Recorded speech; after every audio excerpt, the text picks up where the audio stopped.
Fala galera, beleza? Seja bem-vindo a mais um programa Bola em Jogo, mais uma sexta-feira agora, o Bola em Jogo que acontece todos os dias na semana, de segunda a sexta, terça a quarta, um modelo mais rápido, só te atualizando, e segunda e sexta aquele programa completo do jeito que você já conhece.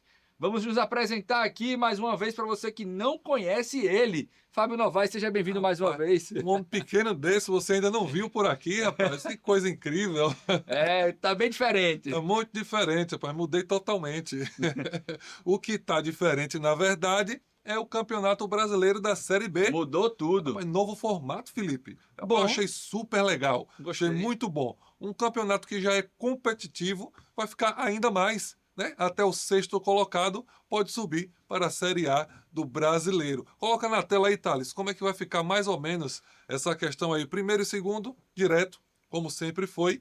Mas aí a mudança vem a partir daí, né, Felipe? Do terceiro até o sexto, eles vão entrar no playoff, jogo de ida e volta. Imagina esses jogos de ida e volta, rapaz. Como é que vai estar os estádios? Lotada, torcida naquele clima, daquele jeito. Vai ser muito bom, viu, Felipe? Gostei. Vai ser bom demais. Volta aqui pra gente, Thales, porque assim, a Série B ela tinha um problema. Ali do final, do meio pro final da competição, alguns times começavam a esfriar na competição. O de meio de Rapidinho, tabela. o Novo Horizontino agora sobe? Será? Não duvido nada que fique em sétimo agora. Mas os times acabavam esfriando na competição. A gente chegava na última rodada com dois times, quatro times ali brigando pela parte de baixo, mais quatro times pela parte de cima da tabela e muitos times no meio da tabela que não brigavam por nada. Consequentemente, as malas brancas aí eram usadas à torta e à direita e acabava com que o resultado não era dentro de campo e sim fora de campo. Era muito mais um jogo de bastidor do que um jogo necessariamente de futebol. Com essa mudança, até o sexto colocado, poderemos ter aí 8, 7, quem sabe até 9 times brigando até a última rodada, para ver quem sobe direto, para ver quem vai para o playoff, para ver quem não vai para o playoff, e ali fica uma escala muito pequena de times que não brigam por nada na última rodada. Então é uma mudança que já é utilizada em alguns campeonatos europeus e é uma mudança muito válida e bem-vinda, aprovada inclusive pelos próprios clubes do Campeonato Brasileiro, da Série B. E um dos presidentes que teve destaque nessa mudança foi aqui o presidente do CRB. Foi um dos que levaram essa proposta à frente. Dos idosos da Série B. Né? Rapaz. E aí é justamente nesse caso que entra aí o CRB, né? Que sempre tá ali, rapaz. Aí fica, quando chega próximo ao final do campeonato, o CRB não está mais brigando por nada. E aí, com essa entrada de mais dois times, possivelmente pode subir para a Série B, possa ser que o CRB agora possa pensar um pouco mais alto. Posso quebrar um pouco a expectativa aqui do torcedor regatiano? À vontade. Fiz um estudo e de 2016 para cá o CRB nunca ficou em sexto colocado. Nem sexto, nem quinto, nem quarto, nem terceiro, nem segundo. Mas teve próximo do sexto. Sim, teve próximo, mas é que eu tô falando. Atuações CRB, próximas ali. Mas tem que focar para ficar ali, porque nunca ficou nessa colocação. O único time de Alagoas que realmente ficou nessa colocação de 2016 para cá foi o CSA, que ficou em segundo em 2018, e 2020, 2021 ficou em quinto colocado e jogaria o playoff contra o quarto colocado. Agora sim, essa mudança já pode ter uma nova mudança para o ano que vem. Menos... porque estão pensando em ter somente 3 times descendo da A para B, e aí, por consequência, também só vai subir 3 times da B para A. Aí eu confesso que ficaria ali confuso. Como é que ficaria o playoff? Seria apenas eu acho que só o primeiro subiria direto, e aí ficava do segundo ao quinto ali para fazer o playoff, né? Isso é uma imaginação da gente aqui, mas que, assim, esse caso, o próprio presidente da CBF falou sobre essa questão de alguns presidentes de clubes tá cobrando essa mudança, de descer só 3 e também subir só 3. Outros casos que estão sendo estudados pela CBF é o número de estrangeiros, que eu não acho nada demais. São 9, né? 9, tá de ótimo tamanho, tá muito bom. Até para o mercado brasileiro trazer esses jogadores que são mais baratos é importante. E a outra questão é a da grama sintética, que aí dá papo para 3 programas aqui. Vou dar opinião rápida. Estrangeiros, acho que 9 é um número razoável, mas eu diminuiria aí para 8, pelo menos. para também dar uma diminuída, porque querendo ou não, se você traz muito estrangeiro barato, digamos assim, que vem de fora e que é bom jogador, você acaba tirando espaço do atleta brasileiro que vem da base. Então, 8 estrangeiros para mim, só para dizer assim, ó, tirei um aqui, tá tudo bem, vai dar mais um espaço. Essa é a questão, Felipe, que falaram justamente sobre a questão da base. Sim? Mas aí você também tem um adendo que tem o Palmeiras, que tem 9 estrangeiros e que vive revelando jogadores aí. Tá entendendo? Então, assim, só um ponto de Não, discussão para frente poder até ser porque, pô, discutido. cabe 30 pessoas no É. elenco, pô, cabe 30 pessoas. E Então, assim, o nosso calendário aqui é daquele jeito. A gente já sabe como é que funciona no Brasil, né? Então, eu Mas é uma questão para se discutir bem legal. desceria para 8. Em relação a cair 3 ou 4 times, eu manteria os 4 subindo e os 4 descendo. Acredito que dá mais chance para times que vêm de baixo ascenderem à Série A e poderem, quem sabe, se reestruturar ou se até se estruturar estando na Série A, que a receita aumenta de forma exponencial. Em relação ao gramado sintético, eu sou totalmente contra o gramado sintético, mas no cenário do futebol brasileiro é melhor ter um gramado sintético bom do que ter um gramado natural ruim. Então, eu acho que o gramado sintético, na conjuntura do futebol brasileiro, infelizmente, nesse momento, ele é algo necessário, mas se a CBF colocar padrão de gramado, colocar que o clube tem que seguir esse padrão, estilo internacional, Morumbi, Arena do Corinthians, aí beleza. Aí, para mim, eu sou totalmente a favor ao gramado convencional. Agora, para você ter um estádio com um gramado como o do Maracanã nos últimos anos, Castelão em Fortaleza, Arena Fonte Nova, ano passado, é melhor ter o gramado sintético, que pelo menos a bola vai rolar de forma adequada, por mais que aumente a quantidade de lesões aí de jogadores, principalmente na parte do joelho. A Arena Fonte Nova, não só no ano passado, ontem tivemos uma partida lá, daqui a pouco a gente vai mostrar os gols, e o técnico Rogério Ceni saiu, assim, triste demais com o estado do gramado da Arena Fonte Nova, e ele falou justamente sobre essa questão de gramado sintético e grama natural. Se houver uma regulação de que todos terão o gramado no mesmo nível natural, ótimo. Mas se não houver essa regulação, é preferível um gramado sintético de alta qualidade aprovado pela FIFA. Até porque fica complicado, né? Mas isso aí é assunto para outros verões. Vamos falar agora do CRB. O CRB que anunciou o lateral esquerdo Lucas Lovati. Lucas Lovati que vem, se eu não me engano, da Chapecoense, não é isso? Mas ele já jogou muito campeonato de fora, estrangeiro. Ele é o cara Lovati mesmo. Ele só jogava na Rússia. Coloca o rosto dele aí, Thales, pra gente ver. Na Sérvia, na Croácia. O Lucas. Aí, Lucas Lovati, ele veio de passagem, salvo engano, pela Chapecoense ou é Goiás. Eu realmente agora não tenho essa memória aqui fresca na minha cabeça, mas é um jogador que jogou ano passado, fez gol, então ele vem aí jogando. É um lateral ali para tampar o buraco do Léo Campos. E precisava bastante, né? Porque o CRB só tem o Léo Campos e tem o Arthur da base, né? É um jogador da base, não lembro se o Maicon da base. Fez gol, então, assim, era um jogador, era uma posição que realmente o CRB estava precisando de contratação. Ontem anunciou 2 zagueiros, hoje lateral esquerdo, reforçando essa fase defensiva do CRB aí, que está precisando bastante. Falando em apresentação, o CRB apresentou o jovem Lincoln. Vamos ver aí o que é que ele falou? Estou muito feliz, muito motivado.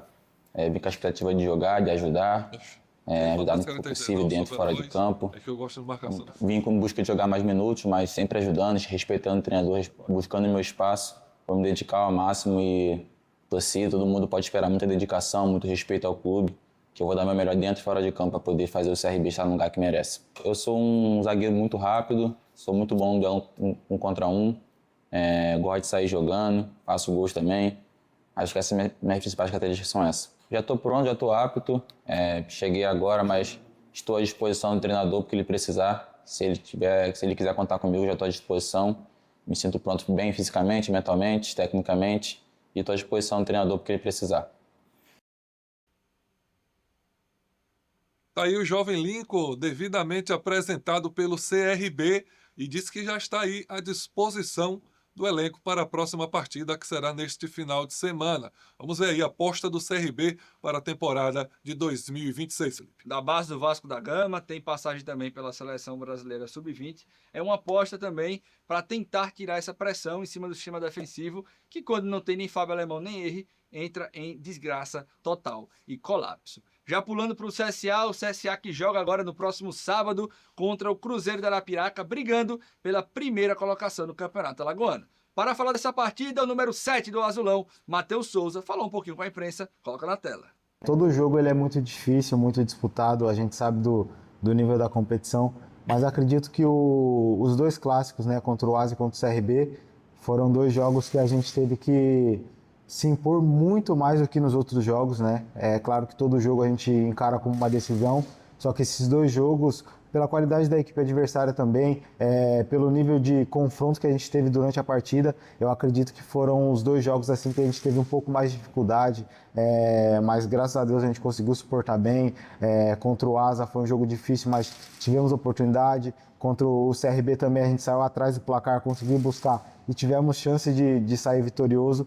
Então acredito que esses dois jogos, no meu ponto de vista, foram os mais difíceis até agora. Claro que existe uma cobrança interna por conta do gol e tudo mais, porém eu acredito que nessa função que os pontas vêm fazendo, a gente tem agregado em muitas coisas dentro da partida. Então é claro que a cobrança interna ela existe porque o atacante ele quer marcar a todo momento, só que eu fico muito feliz, não só comigo, mas com todos os pontas, porque a gente tem feito um trabalho essencial dentro das partidas, a gente tem se sacrificado bastante para que a gente sofra o menos possível na parte defensiva e quando a gente consegue, a gente tá lá na frente atacando, dando suporte para o centroavante, para os meias também.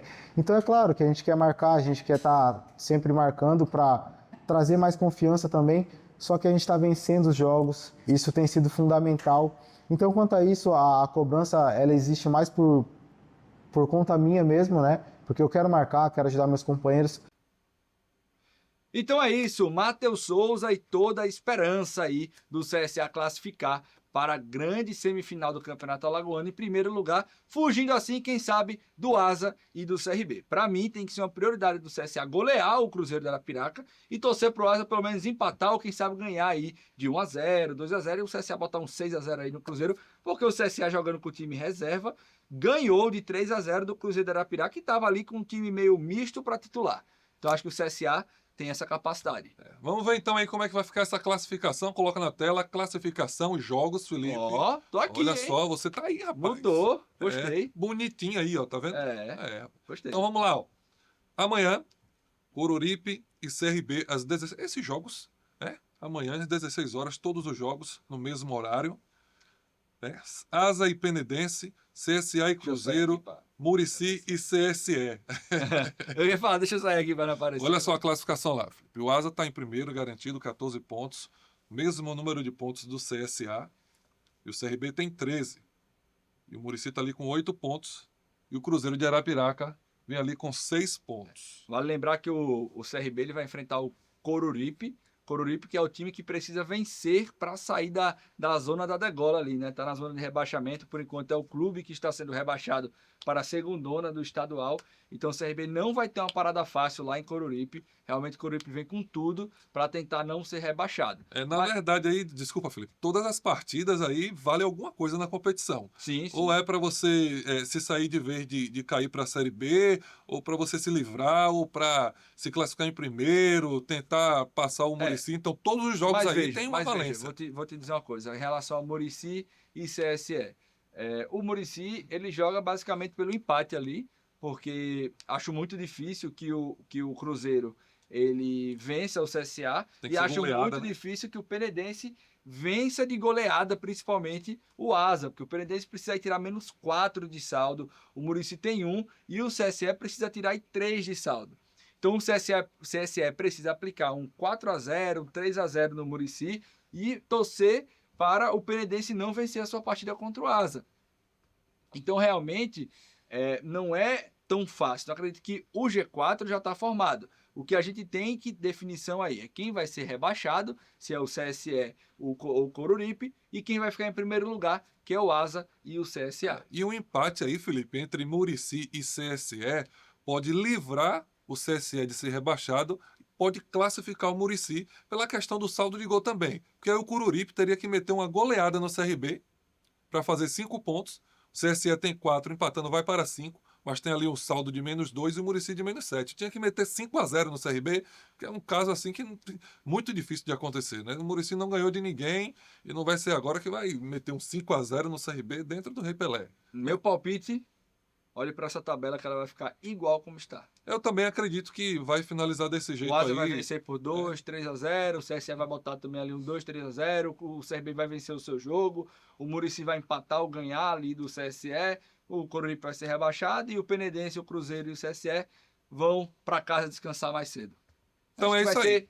vai manter isso aí. Acho que Eu concordo plenamente com meu amigo Felipe Bernardes. E aí teremos aí CSA e CRB nas semifinais e Asa e Muricy, o jogo de volta do CSA e CRB sendo com o mando do CRB no estádio, com o mando do CSA no estádio Rei Pelé por estar em segundo lugar, e o jogo entre Asa e Muricy tendo o mando do Asa no segundo jogo por estar em primeiro lugar e ter a vantagem de definir em casa. Tudo isso que a gente falou, a gente só vai saber na segunda-feira o que é que vai acontecer de verdade aí. Se como é você que vai for ficar pro essas bloco de definições. carnaval, não conseguir acompanhar o futebol, liga aqui na segunda-feira que você vai estar de olho em tudo que aconteceu no futebol alagoano e também no futebol brasileiro, porque agora sim vamos falar de gols na Série A. Bota na tela. Vamos lá, rapaz. Olha só aí, ó, o Fluminense, Cruzeiro, Flamengo. Fluminense empatou com o Bahia em 1-1. O jogo aconteceu lá na Arena Fonte Nova. Gol marcado aí por Kike Oliveira, do Bahia. Kike Oliveira, John rapaz, Kennedy que tá bem nome. demais, viu? Essa é de fora, Uruguai, Paraguai, alguma coisa aí. E né? o Vasco, hein? Ei, tem coisa que Ó, acontece com o Vasco, né, rapaz? bateu, perdeu chance. No final, no último minuto, tomou esse golaço. A lá Petkovic. Que golaço do Jean Carlos, E velho. eu digo mais, viu? Meu sogro é vascaíno, eu falava, se ele não fizer, o Vasco vai tomar. E aí o Cruzeiro que venceu o Coritiba, pensou não, né? Onde? Calma aí, Venceu que levou a aonde? virada, rapaz. Olha aí o Curitiba, o Coxa Branca, rapaz, voltando para a Série A, Não perdido, não. vencendo sua primeira partida aí, gols de Joaquim Lavega e Breno Lopes, aquele mesmo. Ah, o Breno ex-Fortaleza, Lopes, ex-Palmeiras. E aí, nesse jogo aí, a torcida já estava gritando adeus para o Tite. Né? A gente fez uma timeline aí rapidinho, que é essa questão da torcida dando adeus para o Tite. Fabrício Bruno falando dessa questão e também o Tite depois falando da torcida. Coloca na tela, Thales.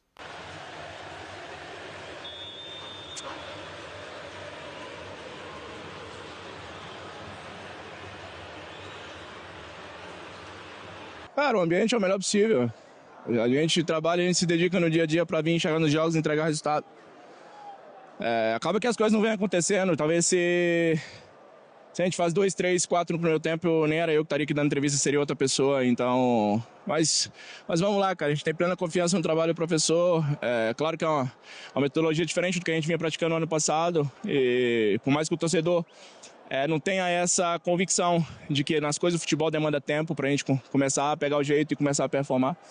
E as vaias, igual eu volto a repetir, são justas, porque pelo investimento que é feito e por tudo que o torcedor acostumou ano passado, ele quer um resultado positivo e as coisas não vêm acontecendo. Eu respeito o torcedor. Eu tenho comigo o sentimento do torcedor, de compreensão do sentimento, da busca do resultado, dele ter e querer que o seu time vença, e eu tenho absolutamente nada a falar a esse respeito, a não ser respeitar essa situação toda, essa manifestação toda do torcedor. Ele é o objetivo maior do clube. Tem muito ao que fazer, né, Felipe? É respeitar mesmo o torcedor, fechar a casinha, treinar e tentar mudar essa situação aí. 8 jogos e já tá essa pressão no Cruzeiro. O Tite, que depois que foi eliminado para a Croácia na Copa do Mundo 2022, realmente não conseguiu engrenar o bom trabalho. Foi para o Flamengo, foi muito mal, saiu de lá muito abaixo. E aí depois acaba que o Flamengo, o Felipe Luiz assume no lugar dele e é campeão da Copa do Brasil, salva a temporada.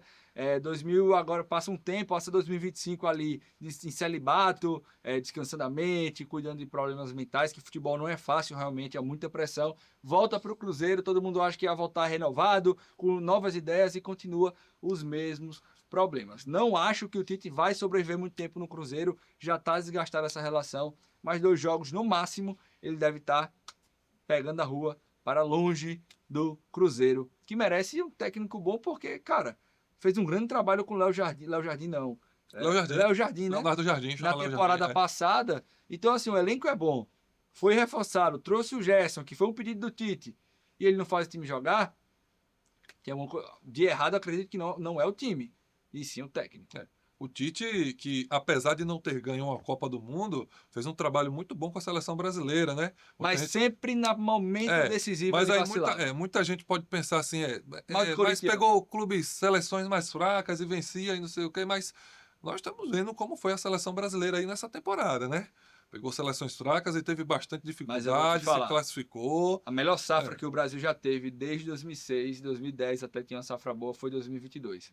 A seleção de 2022 era a seleção de campeã do mundo e não dá para o Tite, assim, não dá para normalizar e a gente normalizar que o Tite não teve responsabilidade naquela eliminação. Não, eu não estou tentando Teve normalizar mudanças isso. erradas, Sim. colocou Sim. a convocação do Fred, colocar o Fred para jogar no jogo daquele, tendo jogadores muito Fabinho, mais altos, o Fabinho de muito mais jogador mais contenção marcador. do que o Fred. Então, assim, acredito que o Tite tem responsabilidade nisso e tem responsabilidade também na má fase do Cruzeiro, porque, querendo ou não, é um time que jogava muita bola com o técnico português na temporada passada. Esse time não piorou, ele só foi reforçado. Então não tem justificativa para ele estar jogando tão mal, a não ser a má gestão do Tite. Na verdade, você muda totalmente a forma de jogar. Porque o Leonardo Jardim tem uma forma de jogar totalmente diferente do Tite. O Tite, ele primeiro marca para depois atacar. O Leonardo Jardim, ele primeiro ataca para depois tentar marcar. Então, assim, foi um momento de troca do Cruzeiro que também pode ter tido aí um tropeço da diretoria na questão do Tite trazer um treinador tão diferente do que o que já estava antes, né? Então aí, vamos ver o que é que vai acontecer com o Tite aí nos próximos capítulos desta cena entre Cruzeiro, Tite e a torcida. Vamos dar só uma passada rápida agora na classificação da Série A do Campeonato Brasileiro. Muito no início, né, Felipe? Muito no Segunda início. rodada ainda. Tem a turma que ganhou dois, tem a turma rapaz. que ganhou um, empatou outro, ganhou e perdeu a outra. Olha lá, em primeiro, como sempre aparece em primeiro lugar o Red Bull Bragantino. Sempre tá no Temporada início, passada foi a mesma coisa. Cavalo Paraguaio. Em segundo, Palmeiras para 0, surpresa. Em terceiro, a Chape, muito bem. Conseguiu ali empatar com o Vasco. Depois o Mirassol mais uma vez começa o ano muito bem. São Paulo, Fluminense, Bahia, Botafogo, Grêmio, Atlético Paranaense, Coritiba, Vitória, Vasco. Em 14º. Agora olha o Flamengo. Isso aqui não tá normal, não. Não, esse foi totalmente fora da curva. 2 aí, né? jogos, um Totalmente. empate e uma derrota. 15º lugar. Internacional, 16º. O Santos virou comum estar na zona do rebaixamento. Normal, né? 17º. Normalizou. O Remo voltou agora, 18º. Aí vem o grande campeão. Mas o Corinthians tem uma partida a menos O do grande que todos, né? campeão. Porque jogou o Campeonato Paulista Mas peraí. nessa rodada de agora. Então, por que ele tá com 0 pontos? Porque o primeiro jogo ele perdeu. Pra quem? Pro Bahia. Ô, 2-1 de virada. Rapaz, eu achei que o grande campeão não perdia. Em São Paulo, né? E o Cruzeiro aí com 0 pontos. O Mas Thales está todo se tremendo ali. Eu não sei o que é isso. rapaz. quem também tem uma partida a menos é o Atlético Paranaense, né? É justamente essa partida aí, né? E o Entre- Cruzeiro, 2 partidas, 2 derrotas, amargando aí a lanterna do Campeonato Brasileiro. Vamos falar agora, já puxa direto aí para os resultados da Copa Libertadores de América. Tá aí, o The Strongest venceu o Desportivo Táchira por 2-1. O 2 de Maio venceu por 1-0 o Alianza Lima. E o Juventude perdeu por 1-0 do Universidade Católica. Juventude da Chile. que não é o de Caxias do Sul, e sim lá do Uruguai, tá certo? Essas partidas de volta acontecem na próxima semana, terça, quarta e quinta, para definir quem vai passar para a segunda Mesmos fase. times, mesmos confrontos. Mesmos confrontos. Vai pra Aí o dar uma jogo de ida e semaninha, volta, né? isso, acontece na semana que vem, e aí vai definir quem vai para a segunda fase, e aí já se encontra com os times brasileiros que lá estão.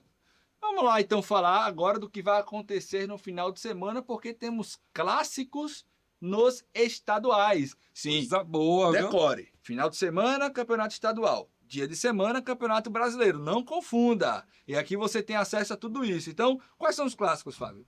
Lá em Minas teremos aí, ó, o Cruzeiro, rapaz, jogando contra o América Mineiro às Isso é 18 clássico? horas do domingo. É um clássico mineiro. É um clássico, clássico ali. mineiro, É um clássico rapaz. manco, um clássico que só tá. É Achei claro. que era contra o Atlético. É claro que o Cruzeiro e Atlético, o clássico é bem maior, mas aí é um Se clássico o Cruzeiro sim. perder esse jogo, o Tite cai. O povo lá de Minas ouvir você falando isso vai dar um problema. Agora vamos viu? pro clássico de verdade, vá, fala aí. Agora, aí sim. Clássico. Aí o bicho pega, Nordeste, Ceará e Fortaleza. É. Domingão também às 18 horas, outro clássico. no Não, Rio. esse não é clássico, não.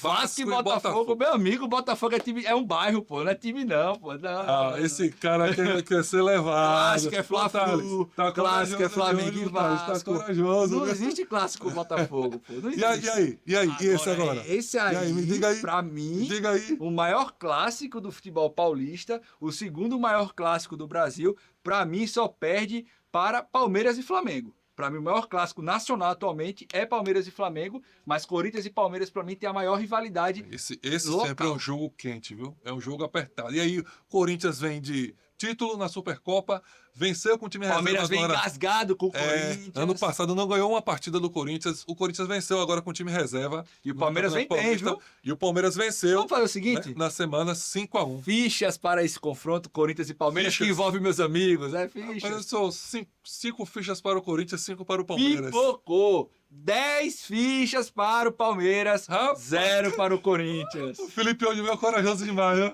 Veio corajoso demais, viu? Segundo, ele vai ser cobrado por isso, viu, Thales? Deixa gravadinho aí, eu vou fazer o recorte. O Palmeiras não perde nunca esse jogo, ou empata ou ganha. Por isso que eu Me dei 5 cobre. fichas para cada. Tá Não, vendo você aí? é pipoqueiro, você é Pipoquei pipoqueiro. não, pô, eu joguei no certo Tá aí. comigo, tá joguei na comigo. base, joguei na base. Então é isso, Felipe. Ó, finalizando Acabou, aí, viu? Formação de hoje aí, trouxemos tudo o que aconteceu durante a semana, o que vai acontecer no final de semana, e agora é só marcar o encontro de novo com você, segunda-feira, 14h30, aqui na TV Cidadã. Valeu, galera.